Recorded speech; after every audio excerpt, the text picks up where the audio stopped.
Welcome to the bold analysis, ladies and gentlemen. Today, the 7th of August, less than 24 hours to the decision-making day when Kenyans will go to vote. Kindly, and it is your right to vote. Make sure you get the opportunity, plan your logistics so that you can vote. And yes, in fact, in this analysis, the comment section, where are you going to vote? Not who you are going to vote for, but where are you going to vote? That also make sure you adopt a polling station. If you can go there with some 5 people whom you know you are their neighbors and you normally vote the same place and they're voting there, maybe you traveled at the same time, make sure you do that so that we can have a large turnout in this election. I listened to 1 hour speech when President Uhuru Kenyatta was speaking allegedly to the Gema Nation, speaking in Kikuyu. But I want to challenge and say that President Uhuru Kenyatta was talking to the nation. He was talking to the nation, but Gema was listening. Because when this press briefing came out, I think somewhere in the midday, it caused an uproar because political competitors of Raila Odinga, the president is in his capacity, is also the chairman of Azimio la Umoja Council, had an understanding, or rather a perception, that the president was going to take that opportunity to campaign for Raila Odinga. Of course, there is a thin line between him as the president and also him with his relationship with Raila Odinga. And one thing I was telling some people I was with, that what the president is going to say today will be magnified by all the media houses. It is true that the president was talking in Kikuyu, to the Kikuyu TV stations and radio stations, but don't be shocked if the newspapers on Monday will be talking about what the president allegedly told Gema. In fact, I know that is what Garaba Nation, Standard, Star, you realize that Uhuru's word may actually dominate the papers. This is very strategic. A day to the general election, president is addressing Kikuyu Nation, allegedly Kikuyu Nation. Of course, it was targeting Kikuyu Nation so that when you speak Kikuyu, they listen. But they know that, of course, they are going to be translators. And this is an information that is going to be magnified by the other media houses. Why? Today, there are no campaigns. So there is no messaging in the campaign trail. There is no report on who is talking where. And that speech by President Uhuru Kenyatta has a luxury of enjoying monopoly in the media houses. So even the framers of that meeting or of that interview, the people who organized that interview, knew that at the back of their mind that the president was going to run with the newspaper headlines on Monday. It's a very good strategy, agenda setting theory. Pointed out to some 3 aspects that he touched a bit, and I just listened to, of course I didn't understand, I was not understanding Kikuyu, but the people I with were people who could understand, and of course there was a bit of translation here and there. The general tone, the things that the president were talking about were not exclusively Mount Kenya issues. I want to look at when he was telling them that Mount Kenya, you guys were duped to hate me because of building bridges initiative. We were told that the BBI was about me staying in power at the expense of 1 man, 1 shilling, 1 vote, which was going to benefit the Mount Kenya region.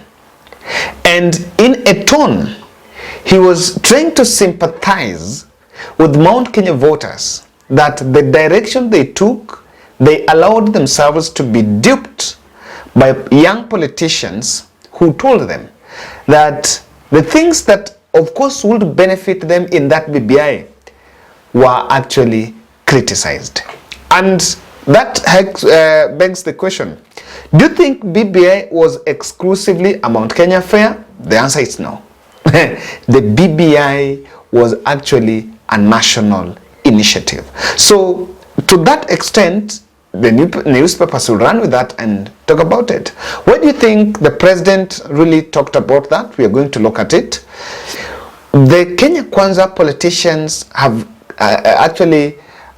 politicians have come out to say that they were chased from government. And Uhuru was saying, President Uhuru Kenyatta was saying that I used my influence in Africa even to secure a job for Raila Odinga as AU infrastructure envoy. But the other politicians, no one was fired. So that was to counter that narrative that President Uhuru Kenyatta alitesa deputy wake. I am one person who don't appreciate that narrative of Deputy President William Ruto was mistreated. I think that narrative is normally misadvised and misplaced because the Deputy President got all the time to campaign, to consolidate a team so that he could have his presidential bid. I remember Robert Alai at one point was saying that President is aiding William Ruto's campaigns. Imagine if Ruto would be so much engaged into the issues of government, and even after showing signs of discontent with President Uhuru Kenyatta, and Kenyatta decides that, look here, I am not going to work with the deputy president, and he has to leave. What do you think might have happened? Things would have been very chaotic. But the president decided that, look here, you run your stuff, do your campaigns, me, I run government. And that was voluntary. So I normally don't appreciate, at the end of the day, Ruto has been receiving salary in this government throughout. He has never come out and said that I have not received my salary or maybe have been ejected from Karen. There have just been media reports, oh, there's going to be ejected from Karen. Media reports, we are assessing security. Ruto is alive, the children are protected, the family is protected. So this narrative of we were mistreated, to me, of course I can't blame them because it's a political season and you need to do message for convenience. The president also spoke about handshake was meant to bring peace. Regrettably, he is saying that he's going to retire with still that not being actualized fully. However, you must appreciate that unlike 2013 to 2017, where there was a lot of violence and a lot, let me not say a lot of protest and demonstrations on different reform agendas, 2017 to 2022 has been relatively calm. We've actually had one of the most peaceful campaigns, and I can say that we are going to have peaceful elections. I normally see, I read in the comment section people who are alarmists saying, you know, there's going to be violence. Look here, Kenyan has grown over that. we are way above that. After this election, after Tuesday, we'll be here. We'll still be analyzing government. And no one wants to hear of war. Bana, tushatoka huko. Huko tushatoka 27. No one is going there. Vote, go home, relax.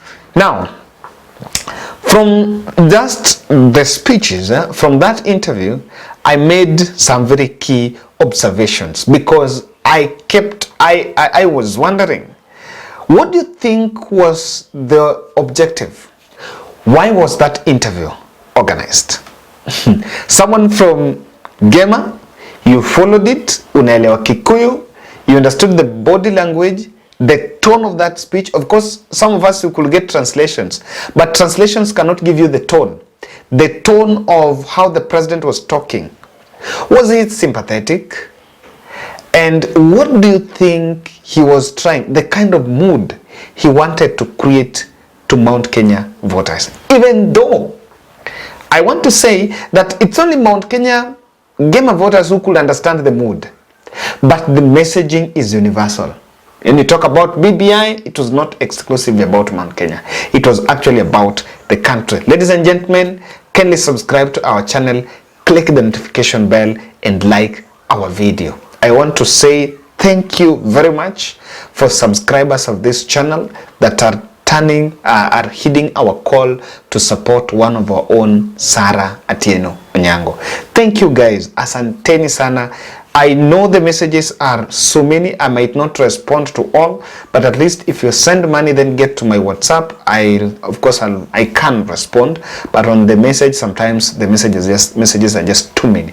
Thank you very much. It is just a 50 shillings challenge, at least 50 shillings. We have one of our own who is in Kenyatta hospital. She's detained there, locked up because of a medical bill that inflated to 1 million. Actually, it was 1.5. Then NHIF covered part of it, of course, the bed. So whatever the remaining is 1 million. And due to that, we started a challenge after she reached out. It was just a challenge of donating 50 shillings. I am gladly saying thank you because we have the target. I think I started it, this can be date, I just want to confirm, we're in date 7. Today is Sunday. I started it last month, of course. I think today we are in date 13. We were doing a 21 days challenge, so we're like 7 days to go, but we already have 500,000. Oh, 500,000 to the mark. This will still be achieved, I believe. Uhuru Kenyatta was directly responding to William Ruto's question on anger. The anger on deputy president has exhibited in that campaign period has been a question. And it's just a question, why are you not supporting me? That is number one question. Number two question on that anger is, why are you endorsing Raila Odinga? Number three, which I don't even believe that is the big question, is on why are you using state machineries against us? Now, that question is a question that President Uhuru Kenyatta wanted to answer. When this interview was coming, it was coming after, and I mentioned that even up to the last rally that Deputy President and the team were having in President Uhuru Kenyatta's county in Kiambu, they were still attacking the president. And I think the strategist might have just decided that on this election, let's just wipe emotions by going against the president. If you go to Google, President Uhuru Kenyatta is one of the most searched names than even Raila Odinga and William Ruto, despite the fact that the son of Ngina is not even in the ballot. So that interview was to respond to the anger, and that is why, because this anger has been on BBI, I was just from government, I did that, I was mistreated and this, and so it was just trying to bring a voice of reason that at the end of the day you've been told you hate me because of this and that, but this is the truth. Whether that was achieved or whether it can translate to some votes, you cannot underestimate the power of media. That's how you can answer that question, because there are people who they're listening and they're like, okay, anyway, let's think about. I know there are people who already also have that second thought. The other key objective of that interview was Mount Kenya to listen to him. And what Uhuru was doing, I think Uhuru is struggling to get the trust of the people, the trust of the Mount Kenya. I said that the country was watching, but Mount Kenya was listening. Remember, all this venom that was planted against President Uhuru Kenyatta, they were not planted because the president was going to retire. When someone wanted to seize power and see, because the president now is exiting the stage, the Moses Kuria, Gachagua, and so they want to now to thrust and become the spokesperson of the community, even if, because they knew that of course they were not going to have a presidential candidate. They had started that narrative themselves, that this time round the they have to go to a running mate. They have to produce a running mate. So that is the narrative they started. So when all that venom was planted, the objective of that hate message on President Uhuru Kenyatta was to reduce the trust value in him, so that the Mount Kenya voter will not trust anything that Uhuru Kenyatta will say. And you remember, at one point, I think there was a rally in Kirinyaga where there was a message, information that had come out that the president was going to mountain. I remember Rigathi Gachagua going to daring Uhuru Kenyatta that kuja tunakungoja tupatie majibu. So some of these things were actually laid there maliciously to make sure that the president remain a lame duck, the president is unpopular, and people don't listen to him.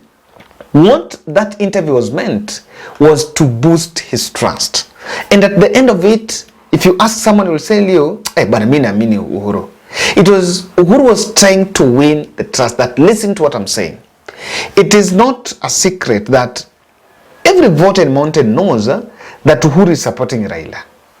And the rest of the other young politicians are supporting maybe Uhuru Kenyatta. But what will make Uhuru to get votes for Raila is people to listen to him. And that interview was meant to tell Gema that listen to what I'm saying. Did they listen? Are they going to hit that call? But again, it couldn't go, he did not go directly about the deputy president, but he tried to explain in details about the fallout. But there is one point I captured or was trying to answer a question on Ruto is your enemy. The president is talking about the handshake in the context of 2013. That one of the reasons why he came together with William Ruto after the contentious post-election, after the post-election violence of 2007. Of course, there was animosity between the Kalenjin and Kikuyu. And the president is saying one of the reasons why they came together, of course it might be a politically convenient message now to say, was to bring peace between the two. Now in 2018, he extended the same spirit of handshake and reconciliation by then bringing Raila Odinga in the fold, coming out to say that he even told William Ruto about the handshake. What do you think that message was saying? And again he's saying, after the handshake there was the BBI, which was rejected by the Supreme Court, and it was after all this venom was also planted. The president is simply telling the mountain that Ruto is lying to you. And Ruto is an enemy of the press. And it was, all that message was intended for that. And I remember the person, do you think it's true? That is it. As the head of state, and that is why I was insisting that he is the custodian of peace. And one of the targets the president was also aiming with that interview is the peace pitching in the country. The peace is a universal demand. The peace is a universal right, human right. Every person has a right to peace. And every person has a right to peaceful elections. So this was important because, remember, there are people who are staying in other areas that they don't, non-natives. There are non-natives in Kisumu, there are non-natives in Kakamega, in Mombasa, in Nakuru, in Eldoret. And for the president to come and pitch on the peace, I think he's simply trying to calm down issues. There have been a lot of tension and a lot of political rhetoric on tension, on the country doing this and the country doing this. I think he came out to make it very clear that this election should be very peaceful, and that is why I was asking what was the tone. Even though sometimes in interview sessions like that, some questions are provocative, so you can actually come out of your character, but the president was very collected. That's according to me, and of course you can also tell us. We want to read in the comment section. Gema, guy, why are you guys listening? That is my bold analysis, and let's meet in the next.